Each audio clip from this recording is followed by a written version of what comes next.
que d'un côté, le Premier ministre a parlé avec la communauté internationale, parce que la communauté internationale supportait l'accord du 21 décembre, mais il dit il pas inclusif assez, fort pillage.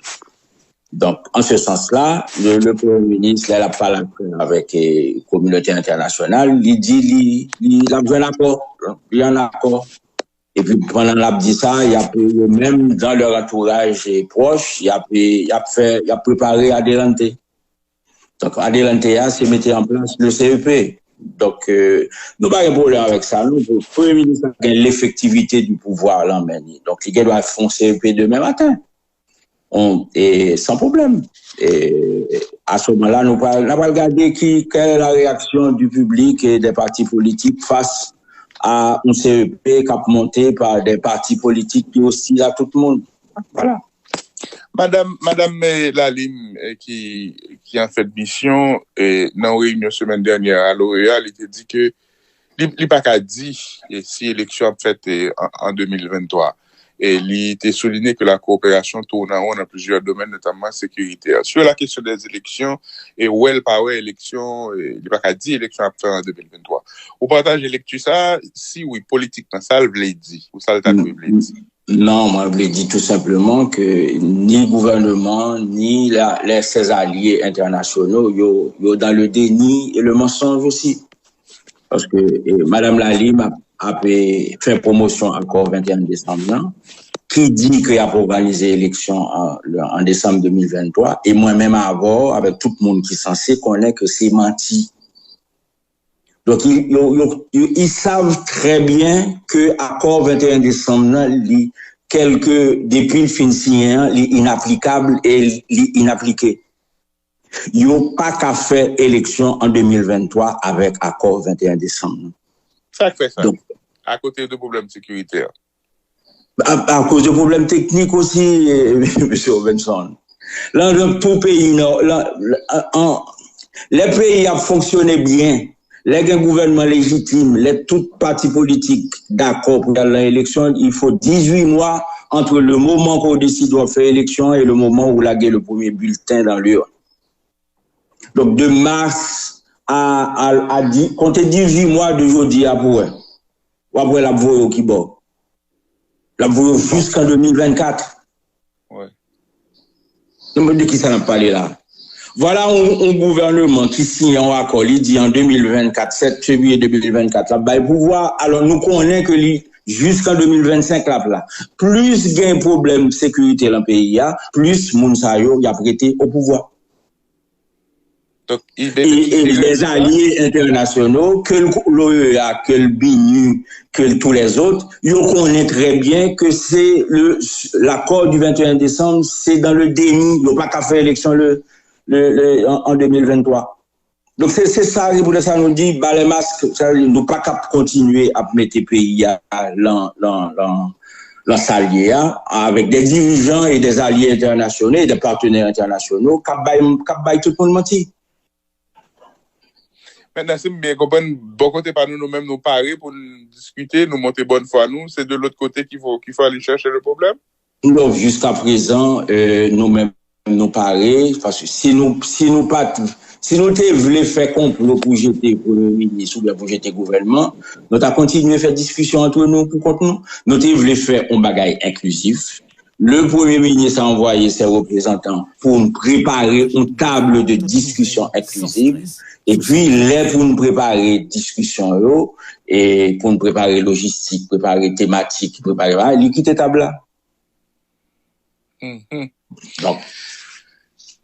Maintenant, nous évoquons les larmes de crocodile versées périodiquement par les alliés internationaux du Premier ministre de facto qui voit en lui un fidèle exécutant du projet de tutelle du pays en exécution depuis janvier 2003 par les pays amis entre guillemets de l'initiative d'Ottawa sur Haïti avec les résultats catastrophiques que l'on connaît aujourd'hui. Expliquez-moi l'initiative d'Ottawa, etc. Ça est.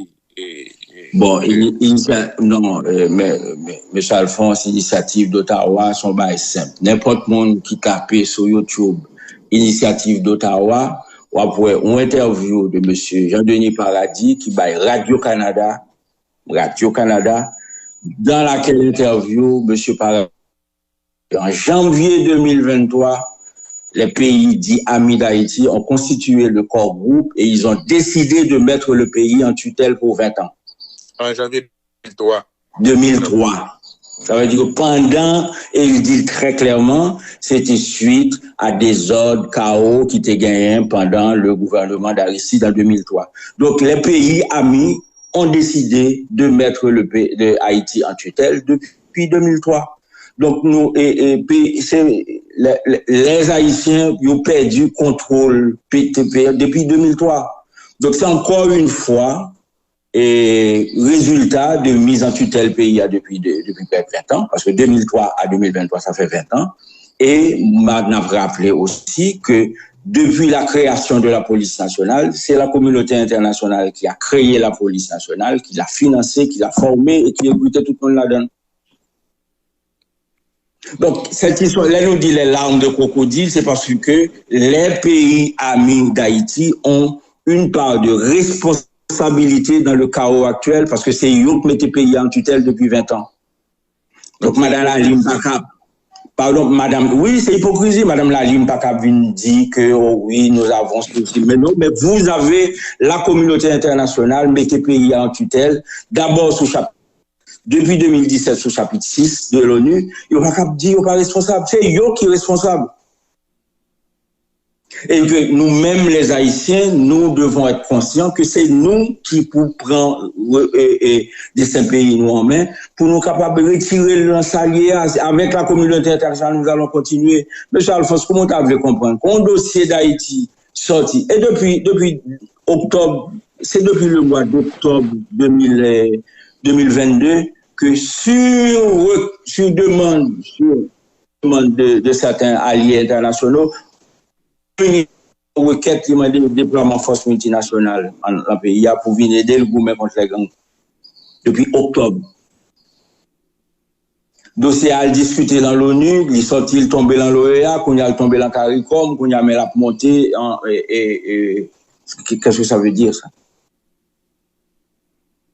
Donc, nous devons être conscients que, bon, sorte joue la comédie qu'a joué avec PIA, et cela avec la complaisance de nos dirigeants. C'est ça, nous dénoncer nous-mêmes dans le groupe R8, et nous en discussion avec d'autres mondes pour nous faire, comprendre que, PIA sous tutelle, donc, pas affaire de dire que nous besoin de solution haïtienne, non. Nous pas de solution haïtienne avec un pays qui sous tutelle l'ONU depuis 20 ans. Qui solution pour gagner d'abord? C'est que Kounia là pour nous commencer à discuter, échanger avec nos partenaires internationaux pour nous dire que afin de dire que oh oui c'est haïtien qui est responsable, non, c'est la communauté internationale qui est responsable. Bon rapport yo dit en plus oui en partie bon nous-mêmes tout regarde des fois c'est nous qui demander au venir entrer l'affaire. Donc nous devons être conscients bon sorte de rupture et mentale qui peut faire quand gens que nous le type de relation que nous avons entretenu avec les partenaires internationaux, mais les partenaires internationaux reconnaissent Monsieur Alphonse, nous lis le dernier document produit par l'ONUDC, l'Office des Nations Unies contre la drogue et choses. Mais il dit très clairement que le flux Haïti a été transformé en une sorte de plateforme de distribution de produits de trafic illicite et transnational dans la Caraïbe. Mais côté trafic a sorti, flux a sorti, point de départ, c'est Miami. Et puis pour le flux des armes et tout ça, mais point d'arrivée aussi pour la drogue et compagnie, c'est aussi Miami. Donc nous prenons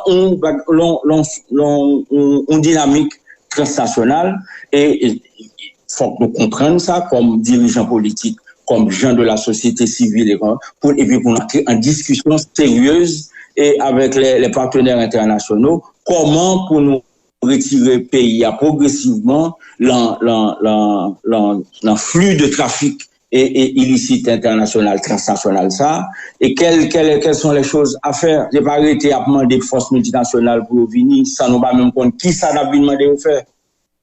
Maintenant, sous ça, rapport au UDC a dit, bon, depuis plusieurs décennies, Haïti sont plateforme pour trafic et drogue, pour drogue qui va aller aux États-Unis. Donc, c'est connu, il y a plusieurs rapports du département d'État et été faits sous question ça, sous liste.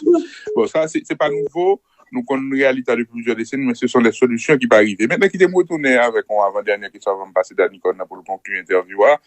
Et le secteur privé, dans son expression organisée, via des associations, ils ont supporté et ils mettaient tout corps au dehors d'ailleurs dans supporter accord 21 décembre là. Et ce positionnement a été encouragé, même salué par certains acteurs de la communauté internationale. Je dis est-ce qu'il faudrait aussi voir le secteur privé dans son expression organisée comme partie prenante de cet accord et de ce cheminement qui a fait dans le mensonge et le déni alors que le pays a enfoncé, et M. Balthazar, ou pas? Non, moi, d'abord que le secteur privé des affaires, c'est pour la première fois depuis 20 ans, ils voulaient impliquer dans le jeu politique très ouvertement. Et c'est une très bonne chose qu'il a fait. Au lieu qu'il y a fait des rideaux avec les conséquences néfastes que nous connaissons sur la gouvernance de ce pays. Donc, c'est le secteur privé, il est impliqué dans le jeu politique pour assurer tout simplement que, les conditions de sécurité sont réunies et que les conditions pour faire business est réunies. Mais pour rappeler tout simplement que sous base que nous y avons, nous fait à peu près 80 000 conteneurs par année. Je mets nous y là, et nous partis sous base pour faire l'emploi 30 ou 40 000 par année. Donc, on a divisé par 2 le volume de transactions de ce pays, sans compter les entreprises qui ont fait main, sans compter les problèmes qui ont gagné dans le système bancaire là, parce que son bail mondial lié, ça peut passer aux États-Unis en arrivé la carrière et tout. Donc, il y a de bonnes raisons pour que le secteur privé soit préoccupé par Jean pays à diriger et incidence que ça gagne sur les affaires. Bon, il y a aussi encore 21 décembre pour être capable de gagner plus de sécurité et pour être capable de faire le tissu économique de ce pays. Mais c'est exactement l'inverse qui est fait. Donc, il y a tiré les conclusions. Mais moi, retenu une chose, c'est très bien que le secteur privé impliqué ouvertement dans la politique pour assurer que conditions à réunies pour faire business dans de bonnes conditions pour payer taxes et que l'argent des taxes qu'il a payé soit utilisé par les politiques pour redistribuer à la population. C'est ça tout secteur privé a fait et m'pas jeter la pierre ici pas loin les a fait ça et nous souhaitons que continuer la politique là mais que lucide et que défendre l'intérêt et avec lucidité et efficacité. Réussite ou échec à 21 décembre, ce sera l'heure aussi ou pas? La l'heure aussi ou pas? Mais donc nous pas qu'à well comme ça, monsieur Alphonse. Le pays a besoin d'un secteur privé et efficace et efficient qui a créé emploi, qui a créé job. Donc nous avons besoin d'un secteur privé. Donc réussite politique dont accord politique pas qu'à avoir impact sur le secteur économique de ce pays. Non. Mais par contre, il y a un bon impact. S'il réussit à avoir une certaine normalité, il dit ça fait on n'a pas qu'à vivre. Donc, ce serait positif. Oui, mais donc l'échec politique d'un accord politique pas fait pour gagner Quittez-moi formuler. À partir de qui moment, moi-même, représentant ou association secteur privé, ou bien moi, dans le secteur privé, si j'ai une compréhension, ou bien j'ai souscrit à lecture par là, que M. Henry et ses alliés politiques, ils ont adelanté, ils n'ont pas voulu consensus large qui est nécessaire pour éviter que dans l'élection piquée les crises pire. À partir de qui moment, et entité ça, tu as dû gagner un certain niveau de responsabilité pour dire, nous signons, nous d'accord, mais là où semble pour mauvais route, là où semble pas appliquer ça que dans accord là. À partir de qui moment t'as qu'à encore là comme Jean Blanc dit par rapport à l'orientation qui semblait susciter beaucoup de préoccupations pour nous déjà et d'autres entités qui n'a ça, monsieur Batel. Je pensais que le secteur économique, les entrepreneurs de ce pays, il y a des indicateurs économiques qui pour indiquer si ça va bien ou bien si ça va mal. Je suis là, je suis que moi-même, sous base, ça me connaît. Nous avons fait à peu près 80 000 conteneurs par année. Année ça, depuis ça, nous avons fait à peu près 30 000.